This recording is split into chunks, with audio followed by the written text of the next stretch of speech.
This video is made for English and Hindi medium students, so both language is used. English medium students have to keep patience and watch the video till end. I am 100% sure you will understand properly. Welcome students अब आते हैं हम chapter 12। इसके पिछले video तक हम chapter 11 complete कर चुके थे। अब देखते हैं चैप्टर 12। तो अध्याय 12 क्या है? सर्कल एंड टेंजेंट्स, यानी कि वृत्त एवं स्पर्श रेखाएं। ठीक है, तो सर्कल, टेंजेंट ये आप जानते होंगे। ठीक है, सर्कल वृत्त किसे बोलते हैं? ये हम वृत्त ऐसा बोल सकते हैं। ठीक है, सर्कल। और टेंजेंट क्या होता है? टेंजेंट यानी कि स्पर्श रेखा। ऐसा रेखा, ऐसा एक लाइन, एक स्ट्रेट लाइन होगा जो सर्कल को टच करते हुए निकलता है, इसे हम बोलते हैं टेंजेंट। ठीक है, इसका प्रॉपर्टी क्या होता है कि ये सेंटर ऑफ द सर्कल से, वृत्त के केंद्र से 90 डिग्री बनाता है। ठीक है, ये रेखा, बस ये प्रॉपर्टी होता है टेंजेंट का। क्लियर है? तो टेंजेंट और सर्कल मतलब तो आप समझ गए होंगे। टेंजेंट खैर जो सर्कल है, वृत्त है, वो तो आप जानते ही रहे होंगे। टेंजेंट नया था। तो टेंजेंट क्या होता है? टेंजेंट एक ऐसा रेखा होता है, एक ऐसा लाइन होता है, स्ट्रेट लाइन होता है जो सर्कल से पास होता है टच करते हुए, जो कि 90 डिग्री बनाता है सर्कल के सेंटर से। ठीक है, 90 अंश बनाता है वृत्त के केंद्र से। क्लियर है? तो देखो, जैसा कि हम पिछले अध्याय में, ठीक है, पिछले चैप्टर में हम देखे थे, चैप्टर 11 में कुछ इंपॉर्टेंट क्वेश्चन ही देखे थे, 12 क्वेश्चन ही देखे थे, पूरा प्रश्नावली, पूरा एक्सरसाइज सॉल्व नहीं किए थे। और वही जो मैं 12 क्वेश्चन बताया था, वही रिपीटेडली क्वेश्चन पूछा जाता है बोर्ड एग्जाम में। ठीक है, 98% चांस होता है कि वही 12 क्वेश्चन में से ही कोई क्वेश्चन आएगा। ठीक है, उसी तरीके से, उसी तरह चैप्टर 12 सर्कल एंड टेंजेंट्स, वृत्त एवं स्पर्श रेखाएं में भी हम कुछ इंपॉर्टेंट क्वेश्चन से करेंगे, कुछ 10 क्वेश्चन से करेंगे। ठीक है, और इसी 10 क्वेश्चन में से 98% चांस है बोर्ड एग्जाम में आने का, क्योंकि यही सब क्वेश्चन रिपीटेडली पूछा जाता है। ठीक है, तो इस चैप्टर में हम सर्कल के बारे में और सर्कल के थ्योरम्स यानी कि प्रमेय के बारे में पढ़ेंगे। ठीक है, तो देखिए, पहला क्वेश्चन, पहला इंपॉर्टेंट क्वेश्चन हमारे सीक्वेंस का इंपॉर्टेंट क्वेश्चन का जो 10 है। ठीक है, 10 इंपॉर्टेंट क्वेश्चन है। उसका पहला क्वेश्चन देखिए क्या दिया है।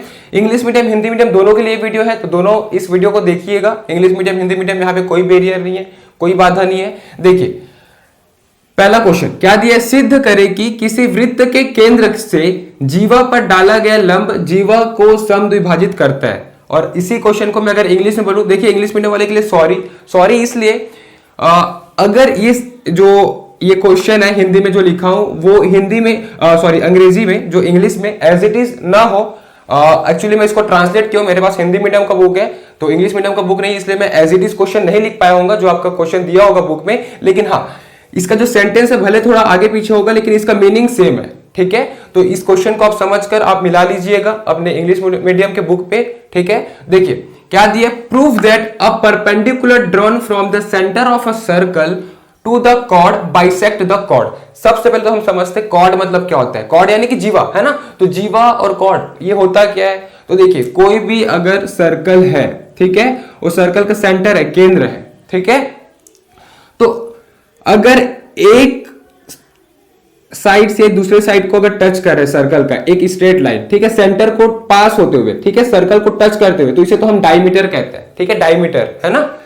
और अगर ऐसा लाइन जो सेंटर को टच ना करता हो, लेकिन फिर भी एक कोने से दूसरे कोने को, ठीक है, फर्स्ट कॉर्नर से सेकंड कॉर्नर को टच करता है। ठीक है, जैसे कि ये लाइन हो गया, ये लाइन हो गया, ये लाइन हो गया, सपोज ये लाइन हो गया, इस सेंटर को कहां पास हो रहा है ना? तो इसे हम बोलते हैं कॉर्ड, है ना? इसे हम बोलते हैं जीवा। लेकिन जो सेंटर से पास होता है उसे हम डायमीटर बोलते हैं। ठीक है, तो इसे हम डायमीटर बोलते हैं जो सेंटर से पास होता है, और जो सेंटर से पास नहीं होता लेकिन सर्कल के एक कॉर्नर से दूसरे कॉर्नर पर टच होता है, उसे हम कॉर्ड बोलते हैं, जीवा। ठीक है, तो देखिए क्वेश्चन को हम समझते हैं। देखिए क्या दिया हुआ है? सिद्ध करे, हमें ये प्रूफ करना है। क्या प्रूफ करना है? कि वृत्त के केंद्र से, यानी कि एक सर्कल है, सर्कल के सेंटर से, देखो यहाँ पे हिंदी मीडियम इंग्लिश मीडियम दोनों को समझ में आएगा ना, बस यहाँ पे ध्यान दीजिएगा, कॉन्सेंट्रेट करिएगा। तो क्या दिया है? एक वृत्त के केंद्र से, यानी कि एक सर्कल के सेंटर से जीवा पर डाला गया लंब। ठीक है, तो जीवा क्या होता है? कॉर्ड। ठीक है, तो सपोज एक कॉर्ड लिख लेता हूं, सपोज ये कॉर्नर से ये कॉर्नर, कॉर्नर का नाम ए से बी, ये कॉर्ड है। ठीक है, ये जीवा है, इस पर डाला गया लंब कहां से? इसके सेंटर से, इसके केंद्र से। तो इसके केंद्र से एक लंब यानी कि क्या होता है? परपेंडिकुलर। ठीक है, तो इस सेंटर पॉइंट से इस जीवा पर, ठीक है, इस कॉर्ड पर एक लंब डाला गया है, एक परपेंडिकुलर डाला गया है। तो हमें क्या सिद्ध करना है? जीवा को समद्विभाजित करते हैं। समद्विभाजित यानी कि दो बराबर पार्ट में भाग कर देना, ठीक है, दो बराबर हिस्सों पर भाग कर देना, ठीक है। बाइसेक्ट्स द कॉर्ड यानी कि टू इक्वल पार्ट्स में डिवाइड कर देना, बाइसेक्ट यानी कि टू इक्वल पार्ट में डिवाइड कर देना, ठीक है। तो देखिए क्वेश्चन का मतलब हम समझते हैं। देखिए एक सेंटर है, इस सेंटर के सर्कल से किसी एक कॉर्ड पर, ठीक है, किसी एक कॉर्ड पर अगर परपेंडिकुलर ड्रॉ हो रहे हैं, एक लंब ड्रॉ हो रहा है, तो हमें ये प्रूफ करना है कि ये जो परपेंडिकुलर है वो इस कॉर्ड को बाइसेक्ट कर देता है, यानी कि दो इक्वल भाग में डिवाइड कर देता है। इसका मतलब इसको हम नाम देते हैं सपोज एम और सेंटर को ओ, है ना। तो हमें क्या प्रूफ करना है कि ये जो परपेंडिकुलर जो ड्रॉ किए लंब वो ये दोनों को इक्वल पार्ट में डिवाइड कर रहे बराबर हिस्सों पर, मतलब ए एम बराबर होना चाहिए एम बी से, ये हमें प्रूफ करना है। क्लियर है, क्वेश्चन आपको समझ में आ गया होगा। अब सॉल्यूशन देखते हैं, ठीक है, ध्यान से देखिएगा। सबसे पहले दिया है, हिंदी मीडियम वाले इसे लिख लेना गिवन, ठीक है। क्या दिया है हमें ये दिया हुआ है कि ए बी एक कॉर्ड है यानी कि जीवा, ठीक है, A B is a chord. Hindi medium वाले यहां पे क्या लिख लेंगे, ए बी जीवा, ठीक है, दिया गया है, ठीक है। दूसरा क्या, ओ एम क्या है, परपेंडिकुलर है, किससे, ए बी से, लंब है ना, ओ एम जो है वो लंब है ए बी से। ये दो चीज हमें दिया है। अब देखो प्रूव क्या करना है, तो टू प्रूफ, है ना, सिद्ध कर रहे हैं कि, हिंदी मीडियम वाले ये लिख लेंगे। तो टू प्रूफ, क्या प्रूफ करना है अपने को ये प्रूफ करना है कि ए एम बराबर एम बी, है ना, दोनों बराबर है, हमें ये प्रूफ करना है। तो A M is equals to M B. तो ये हम कैसे प्रूफ कर सकेंगे, तो प्रूफ लिखते हैं। प्रूफ यानी कि हम यहां पे लिखेंगे सिद्धिकरण, ठीक है, या सिद्ध लिख देते हैं, ठीक है, सिद्ध लिख देंगे। हम सिद्ध करने के लिए सबसे पहले कंस्ट्रक्शन करेंगे, कंस्ट्रक्शन यानी कि रचना, ठीक है। तो यहां पे हिंदी मीडियम वाले रचना लिख लेना और इंग्लिश मीडियम वाले इसको कंस्ट्रक्शन लिखना। कंस्ट्रक्शन, क्या कंस्ट्रक्शन किए हम ये कंस्ट्रक्शन करेंगे कि ओ ए को ज्वाइन कर देंगे और ओ बी को ज्वाइन कर देंगे, इससे दो ट्रायंगल मिल जाएगा अपने को, ठीक है। तो हम क्या किए, ज्वाइनिंग या join O A and O B, ठीक है, ओ ए तथा ओ बी को मिलाने पर, ये लिख देंगे हिंदी मीडियम वाले, ठीक है। अब देखिए जो क्वेश्चन में बता रहा हूं ना, जो सॉल्यूशन बता रहा हूं उसे आप कॉपी पे तुरंत नोट करिए, और हिंदी मीडियम वाले को जो मैं बोल रहा हूं ना वो सेंटेंस को आप लिखिए, तो आपका जो नोट्स बनेगा ना वहां पे आपको समझना और इन फ्यूचर भविष्य में आपको बहुत हेल्पफुल होगा, ठीक है। तो जो मैं बोल रहा हूं वो करिए, ठीक है, नोट बनाते जाइए। कंस्ट्रक्शन हम ये कंस्ट्रक्ट कर दिया, अपने पास दो ट्रायंगल मिल गया। अब दो ट्रायंगल तो मिल गया, दो त्रिभुज तो मिल गया। अब ये ए एम एम बी के बराबर कब हो सकता है, जब ये त्रिभुज और ये त्रिभुज दोनों क्या हो जाए, सिमिलर हो जाए, यानी कि समरूप। पिछले ही चैप्टर में पढ़े हम, है ना, सिमिलर ट्रायंगल्स, तो उसका करस्पॉन्डिंग साइड इक्वल होता है, संगत भुजा बराबर होता है, तो ए एम बराबर हो जाएगा एम बी से। लेकिन कब, जब मैं ये त्रिभुज और ये त्रिभुज यानी कि ये ट्रायंगल और ये ट्रायंगल को सिमिलर प्रूफ कर दूंगा, ठीक है। तो यहां प्रूफ में मैं क्या लिखूंगा, from triangle O A M, ठीक है, and triangle O B M, ये दोनों ट्रायंगल को मैं सिमिलर प्रूफ करूंगा। तो सिमिलर प्रूफ करने के लिए क्या है, तो पिछले चैप्टर में हम पढ़े हैं कि तीन तरह से हम सिमिलर प्रूफ कर सकते हैं। पहला क्या होता है, या तो एंगल प्रॉपर्टी होना चाहिए, या तो साइड एंगल साइड, या तो साइड साइड साइड, है ना, यानी कि कोण, दो कोण अगर बराबर हुआ तो कोण, या भुजा कोण भुजा, या फिर भुजा भुजा भुजा, ठीक है। ये तीन प्रॉपर्टी होता है बेसिक। तो ठीक है, हम देखते हैं इसमें क्या हमको सिमिलर दिख रहे हैं। तो अगर हम देखें तो ओ ए बराबर है ओ बी से। अब कैसे बराबर है ओ ए और ओ बी, देखो ओ ए और ओ बी दोनों त्रिज्या है, यानी कि रेडियस है, ठीक है, इसी सर्कल का रेडियस है। देखो सेंटर से ये भी कॉर्नर तक आ रहे हैं, सेंटर से ये भी कॉर्नर तक आ रहे हैं, तो इसे हम रेडियस बोलते हैं ना, रेडियस यानी कि त्रिज्या।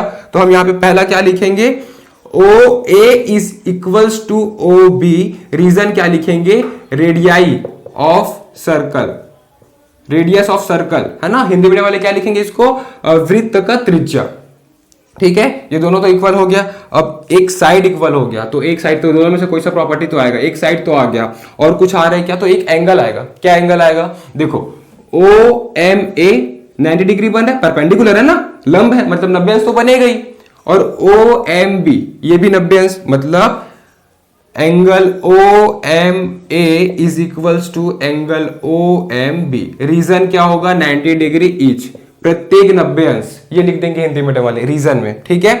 अब आते हैं तीसरा, तो साइड एंगल तो बन गया, मतलब साइड एंगल तो बन गया, एक साइड और चाहिए, तो सेकंड प्रॉपर्टी आ जाएगा, ठीक है। तो एक साइड कोई सा है क्या, तो अगर हम देखें ये हम ला दिए, ये एंगल भी ला दिए, हाँ ये साइड ओ एम दोनों त्रिभुज के लिए कॉमन है, उभयनिष्ठ, कॉमन को हिंदी में उभयनिष्ठ बोलते हैं, ठीक है।